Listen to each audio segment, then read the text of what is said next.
जय जगन्नाथ बंधुगण मु डॉक्टर इंजीनियर दीप्तिरंजन पंडा ज्योतिर्विद मोर ज्योतिष शास्त्र भित्तिक चैनल कुंडली भविष्य आपण मानू अभिनंदन जनाऊँगी।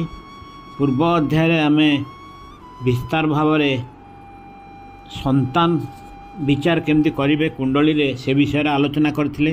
आज आउ गोटे इम्पोर्टाट विषय आलोचना करवा सेटा हूँ कुंडली रे विद्या विचार बा एजुकेशन एनालिसिस फ्रॉम हॉरोस्कोप।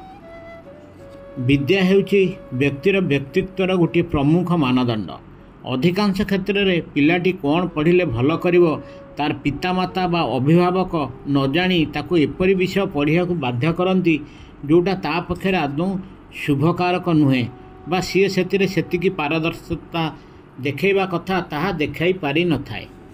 केतेक भल छात्र व छात्री बेले बेले निज वृत्ति बाछिबारे विशृंखलित हुअन्ति, किंतु जन्मकुंडली देखि जदि पिलार वृत्ति चयन करा जाए तेबे पिलाटीर भविष्यत उज्जवलमय हुए। बर्तमान विद्या विषय आगक जावा पूर्व क्यों भाव क्यों पाठर कारक एवं क्यों ग्रह क्यों पाठर कारक ताहा जानिबा निहाती दरकार। विद्या विषय जानियाकु हेले आमको कुंडलीर लग्न भाव, द्वितीय भाव, तृतीय भाव, चतुर्थ भाव, पंचम भाव, अष्टम भाव और नवम भाव अनुशीलन जरूरी। क्यों कारक ग्रह ये सब स्थान में बली और शुभ थे से अनुसार विद्यारे जातकर उन्नति हुए।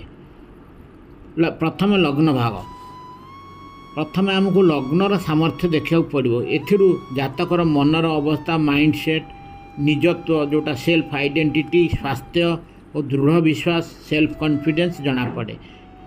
ये सब जातकर शिक्षा उपर प्रभाव पकाए। सेमती द्वितीय भाव कौन जानिबा, कुंडलीर द्वितीय भाव प्राथमिक शिक्षा और निजर स्वबुद्धि जना पड़ी थाए। तृतीय भाव होची कुंडलीर तृतीय गृह गवेषणामूलक संदर्भ बा रिसर्च ओरिएंटेड स्टडी विषय जना पड़े। चतुर्थ भाव कुंडली चतुर्थ भाव साधारण शिक्षा जोटा एलिमेंटारी एजुकेशन कहती, मेधा शक्ति जोटा ग्रास्पिंग पावर और मातांग ठारू बाल्यकाल जो शिक्षा से सब जना पड़ी थाए। सेमती पंचम भाव जोटा कि कुंडलीर विद्यार घर जोटा कहती, कुंडलीर पंचम भाव बुद्धि, मेधा, स्मरण शक्ति तथा माध्यमिक ठारू स्नातक शिक्षा विषय जना पड़ी थाए। अष्टम भाव कुंडलीर अष्टम भाव रहस्य विद्या जोटा अकल्ट साइंस यथा ज्योतिष शास्त्र, तंत्र विद्या इत्यादि और गवेषणामूलक शिक्षा एमफिल पीएचडी विषय जना पड़ी थाए। नवम भाव कुंडलीर नवम भाव उच्च शिक्षा पोस्ट ग्रेजुएशन जोटा बा गवेषणामूलक शिक्षा एमफिल पीएचडी इत्यादि जना पड़ी थाए। बर्तमान विद्यार कारक मुख्य ग्रह किए किए से विषय टीका आलोचना करें। ज्योतिष शास्त्र में बृहस्पति, बुध और चंद्र जातकर विद्यार सबुठारु प्रमुख ग्रह। कहीं बृहस्पति गुरु हेले ज्ञान और विद्यार कारक, तांको बिना विद्या असंभव। सेमती बुध, बुध हेले बुद्धि और जल्दी मन रखिबार ग्रह, बुद्धि नथिले विद्या भी शून्य। तापर तृतीय ग्रह हेले चंद्र, चंद्र हेले मनर कारक। जेते बुद्धि थाउ, जेते ज्ञान स्मरण शक्ति थाउ, जदि विद्यार भल करिया हेले एकाग्रता जोटा कंसंट्रेशन मानसिक स्थिति निहाती दरकार। एकाग्रता नथिले विद्या भल हो नहीं। ये सबूर कारक हेले चंद्र। क्यों ग्रह कुंडली रे भल थिले क्यों शिक्षा नेले ठीक हम सेटा होची जानिजिबा 9टा जाक ग्रह विषय। रवि, रवि जदि कुंडली रे शुभ बली थिले यह पदार्थ विज्ञान, बीमा, गणित, राजनीति विज्ञान, ज्योतिर्विज्ञान, आयुर्वेद, डाक्तर विद्या, आईन विद्या इत्यादि कारक ग्रह। सेमती चंद्र जदि कुंडली रे शुभ बली थिले यह रसायन विज्ञान, डाक्तरी विद्या, चित्रकला, संगीत, नृत्यकला, कृषि विज्ञान, परिवेश विज्ञान, मेकानिकल इंजीनियरिंग, टेक्सटाइल इंजीनियरिंग इत्यादि कारक ग्रह। सेमती मंगल, मंगल शुभ बली थिले यांत्रिक शिक्षा जोटा इंजीनियरिंग, आईन, डाक्तर विद्या, खनि विज्ञान, मिलिटारी शिक्षा, होटेल मैनेजमेंट इत्यादि कारक ग्रह। सेमती बुध, बुध शुभ बली थिले गणित विद्या, ज्योतिर्विद्या, वाणिज्य, आईन, लेखक, कवि, शिक्षा विज्ञान इत्यादि कारक ग्रह। सेमती गुरु, गुरु शुभ बली थिले वाणिज्य प्रशासन जोटा एमबीए, मनोविज्ञान बा साइकोलॉजी, दर्शन शास्त्र, ज्योतिर्विद्या, संस्कृत वेद आईन शिक्षा इत्यादि कारक ग्रह। सेमती शुक्र शुक्र यदि कुंडली रे शुभ बली थिले कंप्यूटर शिक्षा, संगीत, नृत्यकला, अभिनय, ज्योतिर्विद्या, प्रतिरूपायन जोटा मॉडलिंग, समाज विज्ञान, उद्भिद विज्ञान इत्यादि कारक। सेमती शनि शुभ बली थिले इंजीनियरिंग, खनि विज्ञान, गति विज्ञान जोटा मेकानिक्स, आईन, इतिहास, भूगोल, धातु इंजीनियरिंग इत्यादि कारक ग्रह।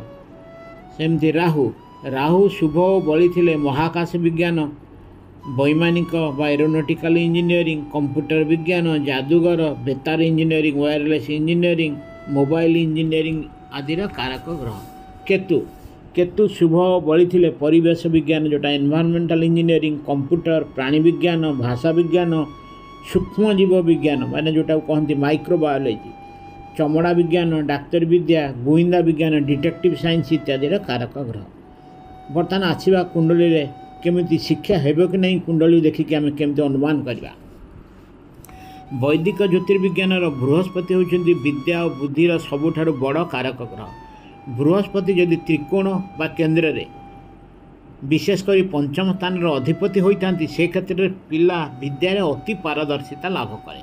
सेहीपरि बृहस्पति पर विद्यापी बुध होती बुद्धिर कारक ग्रह।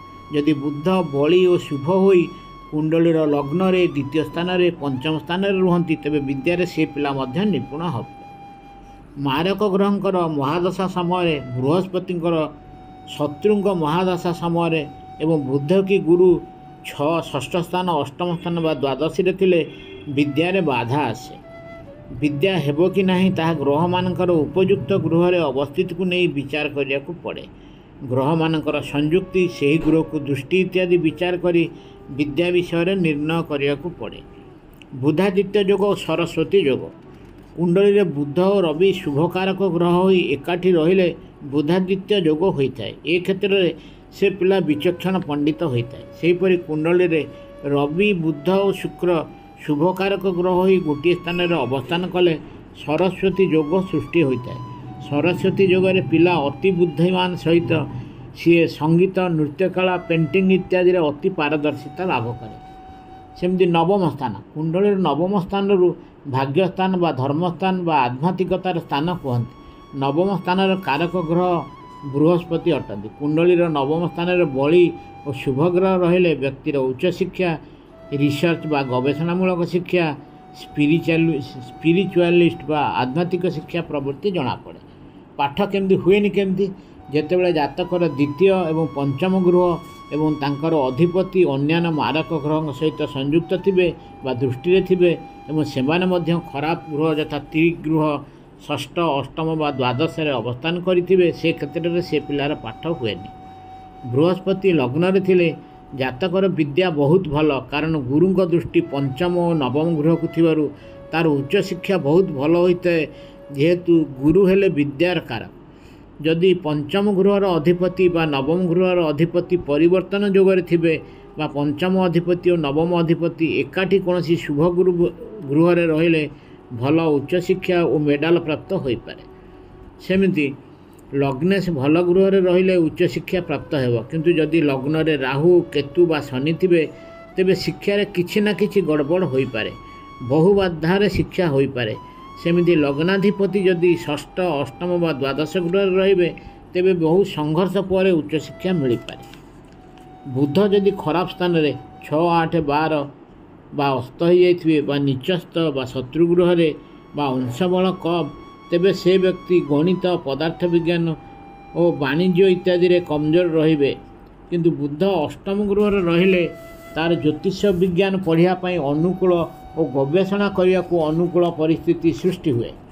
जदि शनि नवम गृह रे बा नवम गृह को दृष्टि दियंती और शनि जोगकारक होइतांती तेबे उच्च शिक्षा विलंब रे प्राप्त हेबो। उच्च शिक्षा हेबा पई मारक ग्रह लग्न ठारू चतुर्थ गृह रे न रहिबा बा दृष्टि न पड़िबा भल। चतुर्थ गृह पापकर्तारी जोगरे न रहिबा उचित। विद्या भल पई चतुर्थ अधिपति जदि 6 8 12 किंवा नीचस्थ बा खराब दृष्टि रे न रहिले विद्या भल हेबो। बुध बा गुरु दुर्बल बा नीचस्थ बा अस्तमित हेबा विद्या पई अनुकूल नुहे। जदि चतुर्थ गृह सहित ଯଦି ଚତୁର୍ଥ ଗୃହ ସହିତ ବୁଧ ଗୁରୁ ଓ ଶୁକ୍ରଙ୍କର ଭଲ ସମ୍ବନ୍ଧ ରହିଲେ ବିଦ୍ୟା ଖୁବ୍ ଭଲ ରହେ। ଯଦି ଚତୁର୍ଥ ସ୍ୱାମୀ ଓ ପଞ୍ଚମ ସ୍ୱାମୀଙ୍କର ସମ୍ବନ୍ଧ ମାନେ ଦୃଷ୍ଟି ହେଉଥିବ, ସଂଯୁକ୍ତି ହେଉଥିବ କିମ୍ବା ଗୃହ ଅଦଳ ବଦଳ ହେଲେ ବଢ଼ିଆ ପାଠ ହେବ। ଚତୁର୍ଥ ସ୍ୱାମୀ ଉଚ୍ଚସ୍ଥ ହୋଇ ଗୁରୁ ବା ବୁଧ ବା ଶୁକ୍ରଙ୍କ ସହିତ ସମ୍ବନ୍ଧ ରଖିଲେ ବିଦ୍ୟା ବଢ଼ିଆ ହେବ। ଚତୁର୍ଥ ସ୍ୱାମୀ ଚତୁର୍ଥ ଗୃହରେ ରହି ଗୁରୁ ବା ବୁଧ ବା ଶୁକ୍ରଙ୍କ ସହିତ ସମ୍ବନ୍ଧ ସଂଯୁକ୍ତି ବା ଦୃଷ୍ଟି ରଖିଲେ ବିଦ୍ୟା ଭଲ ହୁଏ।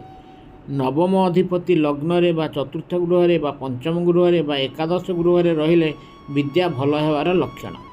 ଲଗ୍ନେଶ ଓ ନବମ ଅଧିପତିଙ୍କ ଅଦଳ ବଦଳ ବା ସଂଯୁକ୍ତି ବିଦ୍ୟା ପାଇଁ ବି ଉତ୍ତମ। ପଞ୍ଚମ ଅଧିପତି ଓ ନବମ ଅଧିପତିଙ୍କ ଅଦଳ ବଦଳ ବା ସଂଯୁକ୍ତି ବିଦ୍ୟା ପାଇଁ ଭଲ। ଯଦି ନବମ ଅଧିପତି ମିତ୍ର ଗୃହରେ ଏବଂ କୁଣ୍ଡଳୀରେ ବୁଧ ଓ ଗୁରୁ ସବଳ ଅବସ୍ଥାରେ ଥାନ୍ତି ତେବେ ବିଦ୍ୟା ଭଲ ହେବ। ଯଦି ଗୁରୁ ଓ ଶୁକ୍ର ଲଗ୍ନ ବା ଚତୁର୍ଥ ବା ପଞ୍ଚମ ବା ନବମ ଗୃହରେ ସଂଯୁକ୍ତିରେ ଥାନ୍ତି ଏବଂ ଦୁର୍ବଳ ବା ନିଚସ୍ଥ ନଥାନ୍ତି ତେବେ ବିଦ୍ୟା ଖୁବ୍ ଭଲ ହୁଏ। ସେମିତି ଯଦି ଦ୍ୱିତୀୟ ଅଧିପତି ଓ ନବମ ଅଧିପତି ଲଗ୍ନ ବା ଚତୁର୍ଥ ବା ପଞ୍ଚମ ବା ନବମ ଗୃହରେ ଥାନ୍ତି ଏବଂ ସେହି ଗୃହ ଅଧିପତି ବି ସଂଯୁକ୍ତ ଏବଂ ଗୁରୁଙ୍କର ଦୃଷ୍ଟି ପାଆନ୍ତି ତେବେ ବିଦ୍ୟା ଖୁବ୍ ଭଲ ହୁଏ।